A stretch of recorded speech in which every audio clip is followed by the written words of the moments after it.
വെള്ളാപ്പള്ളി നടേശന് പിന്തുണ പ്രഖ്യാപിച്ച് കൊടുങ്ങല്ലൂർ യൂണിയൻ പ്രകടനം നടത്തി. SNDP യോഗം ജനറൽ സെക്രട്ടറി വെള്ളാപ്പള്ളി നടേശന് പിന്തുണയും ഐക്യദാർഢ്യവും പ്രഖ്യാപിച്ച് SNDP യോഗം കൊടുങ്ങല്ലൂർ യൂണിയൻ നഗരത്തിൽ ആഹ്ലാദ പ്രകടനം നടത്തി. യൂണിയൻ ഓഫീസിൽ നിന്നും ആരംഭിച്ച പ്രകടനം നഗരം ചുറ്റി മിനി സിവിൽ സ്റ്റേഷൻ പരിസരത്ത് സമാപിച്ചു. തുടർന്ന് നടന്ന പൊതുസമ്മേളനത്തിൽ യൂണിയൻ ചെയർമാൻ PK രവീന്ദ്രൻ അധ്യക്ഷത വഹിച്ചു. യൂണിയൻ കൺവീനർ PK പ്രസന്നൻ ആമുഖ പ്രസംഗം നടത്തി. യോഗം കൗൺസിലർ ബേബി റാം സംഘടനാ വിശദീകരണം നൽകി. യൂണിയൻ അഡ്മിനിസ്ട്രേറ്റീവ് കമ്മിറ്റി അംഗങ്ങളായ ഡിൽഷൻ കൊട്ടേക്കാട്ട്, MK തിലകൻ, KD വിക്രമാദിത്യൻ, ദിനിൽ മാധവൻ, വനിതാ സംഘം union president Jolly Dilshan, youth movement union president KS Sivaram എന്നിവർ സംസാരിച്ചു.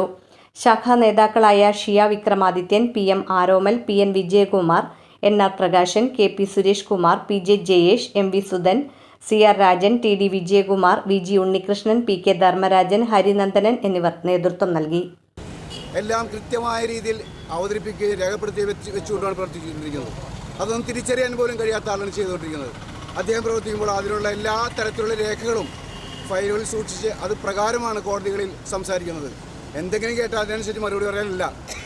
അന്തർദേശീയ തലത്തിൽ തന്നെ ഇതുവരെ ഇതേപോലത്തെ ഒരു സംഭവം ഈ കേരളീയനായ ഒരാൾക്ക് കിട്ടിയിട്ടില്ല എന്നുള്ളത് നമ്മൾ മനസ്സിലാക്കേണ്ടത്. നേതാവില്ലാത്ത സമുദായം എന്ന് പ്രഖ്യാപിച്ചപ്പോൾ പോലെ അത് ശക്തമായി നേതാവുണ്ടെന്ന് വെളിപ്പെടുത്തിക്കൊണ്ട് അത് ശക്തമായി അനുസരിച്ച് പ്രവർത്തിച്ച് വിജയിപ്പിച്ച അദ്ദേഹമാണ് വെള്ളാപ്പള്ളി നടേശൻ. അദ്ദേഹത്തിൻ്റെ കരങ്ങളിൽ ഇതെല്ലാം ശക്തമാണ്, സുരക്ഷിതമാണ്. ഇന്നും അദ്ദേഹം പറയുന്നു, ബഹുമാനപ്പെട്ട ശാഖായോഗം പ്രവർത്തകരെ നിങ്ങൾ സംഘടനയ്ക്ക് വേണ്ടി പ്രവർത്തിക്കൂ. യോഗത്തിൻ്റെ എല്ലാവിധ കാര്യങ്ങളും എൻ്റെ കയ്യിൽ ഭദ്രമാണ്, ഞാൻ അതിനോട് പ്രവർത്തിച്ചിരിക്കും. തീർച്ചയായിട്ടും നാളെ നല്ലൊരു ഭാവിക്ക് വേണ്ടിയിട്ട് നീതി നിഷേധിക്കപ്പെട്ട ഈ സമുദായത്തിന് വേണ്ടിയിട്ട് എല്ലാ കാലത്തും എൻ്റെ ശബ്ദവും എൻ്റെ